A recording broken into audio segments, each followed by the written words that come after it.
Hi everyone, Lisa Haven here, and I've got a very important report to share with you guys today, and that is this.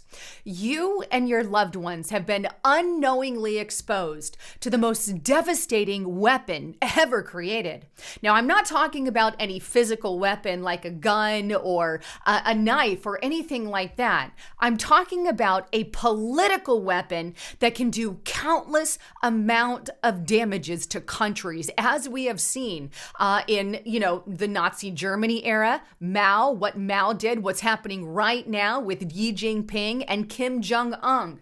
These political weapons have been used to destroy countries, and I'm going to ask you to listen to this video in its entirety because I have so much information to share with you. But today, the United States of America is being usurped by cancel culture, which is just a political weapon. Now, before I get into the report, I want to remind you, please don't forget to check out my partner at noblegoldinvestments.com. If you want to secure your long-term investments and your retirement, I highly encourage you to do that through noblegoldinvestments.com because they have some amazing things that you can do, including diversifying your profile with gold, silver, and precious metals. And right now, if you check them out with any approved IRA or 401k, you get this amazing 22 karat American Eagle gold coin, and you can see it right here. So give them a call, let them know you heard it on Lisa Haven, or go to noblegoldinvestments.com. All right.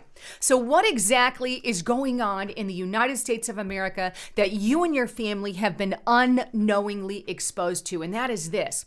Cancel culture is now infecting every aspect of society. And in all honesty, the United States of America is becoming more Sovietized. We are becoming more more controllable by the globalist elite. And we are headed in the same direction as the old Nazi Germany, as the old Soviet, as the old era of what happened under Mao. And our little circle here in the United States of America is completely getting taken over, and we're starting to have that mob mentality rule. Here's what I'm talking about. Let me show you this first article here because it really brings everything to just a picture of what's truly going on. But it's weaponized political correctness, and might I say this, cancel culture is weaponized political correctness. And political correctness is the conscious designed manipulation of language intended to change the way that people speak, people write, people think, people feel, and people act in order to further a particular agenda. In this particular case, in the United States, we are the agenda that they're pushing is a more leftist, radicalist, Sovietized agenda. Now, the goal of political correctness is to shape modern history into something that goes against our very nature.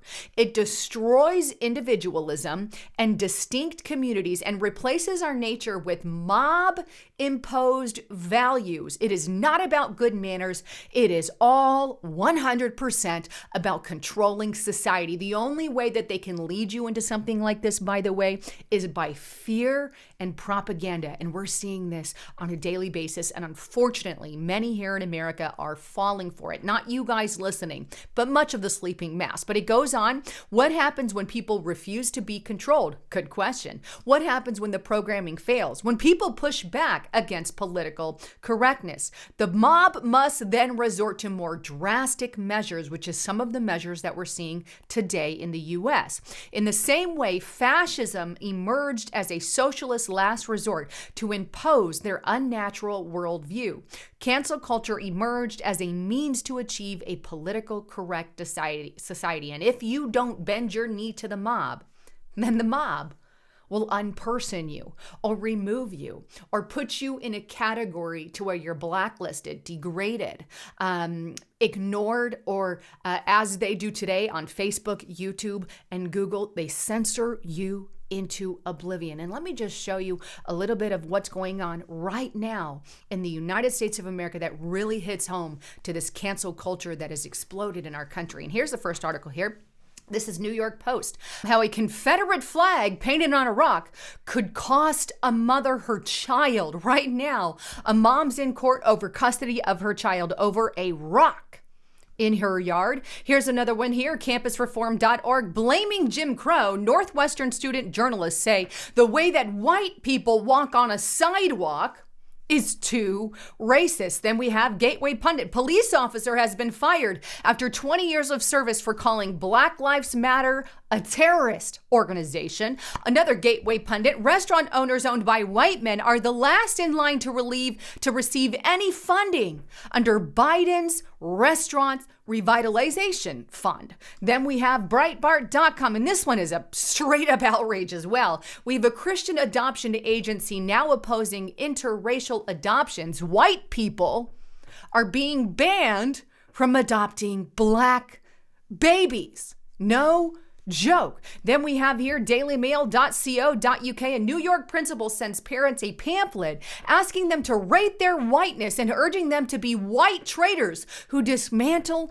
institutions. And this is one that I've talked about before, but it's very shocking. Here's the identities of white people. You're either a supremacist, a privileged person, you're benefit, you're confessional, you're a traitor, you're an abolitionist. And they actually encourage parents to be abolitionists to their children. And then they have the rating of the whiteness. You're either a white supremacist, that's the territory you don't want to be in, which is also known as conservatives, libertarians, people who love freedom. And then on the other end, you have a white abolitionist. Here's another one here. Disney has now become the most wokest place on earth. Disney has mounted an internal campaign against white privilege and organized racially segregated affinity groups. No joke.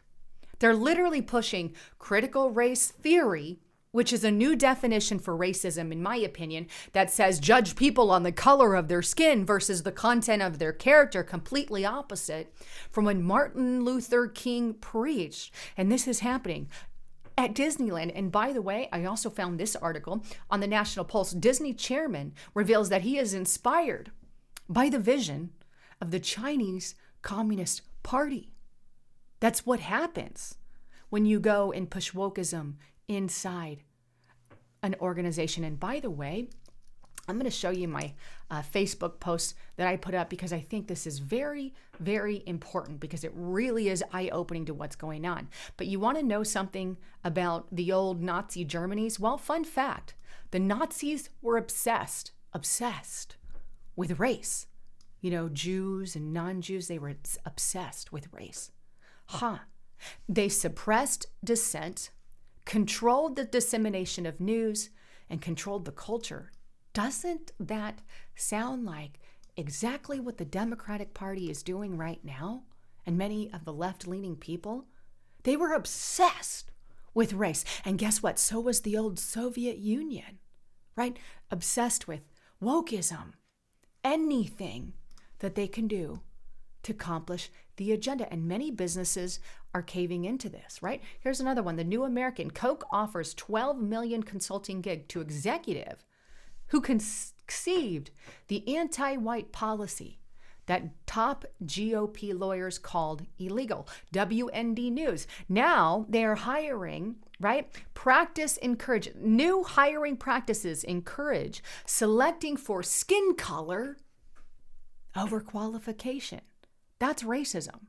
No longer are they selecting you about your qualifications, but now they want to do it based off the color of your skin. Daily Mail, woke culture is infecting schools and turning education into indoctrination centers by poisoning children's minds. And that's according to some woke incorporated author warns. Then we also have this, the Washington Examiner. Remember the CIA video that was put out? Instead of CIA being about the CIA, they're supposed to be tough and bold. They're putting out woke recruitment videos. I encourage you guys just to Google the woke CIA video. You'll get a whole eyeful, right? I'd add it in here, but it's going to extend it. Then we have Breitbart.com. Darwinism's theory of evolution justifies white male supremacy, claims a woke university. Then we also have laws that are being passed to ban meat. Yeah. Let's ban meat. And then we have, what's the result of this woke cancel culture mentality? Well, this kind of stuff. And I'm just going to touch the surface on this. But this is HuffingtonPost.com. White supremacists are the biggest domestic terrorist threat, says top Biden officials. They're more dangerous to democracy than anything they've ever seen. White supremacist is conservatives, Christians, libertarians. At least that's how I'm reading it. They have yet to really define exactly what that means. But they keep talking about it. White supremacist, white privilege, white seniority, or whatever. Cancel culture is weaponized political correctness. It's infatuated every arm. And as I've said before, it is one of the most devastating weapons we have ever seen, because it's a political weapon that can control countries. It can lead countries into bondage. And if you've ever studied the cycles of a country, we're definitely there. The unfortunate part is we're going from apathy into straight up bondage because we have been apathetic for so long. And to get out of that bondage is nearly impossible.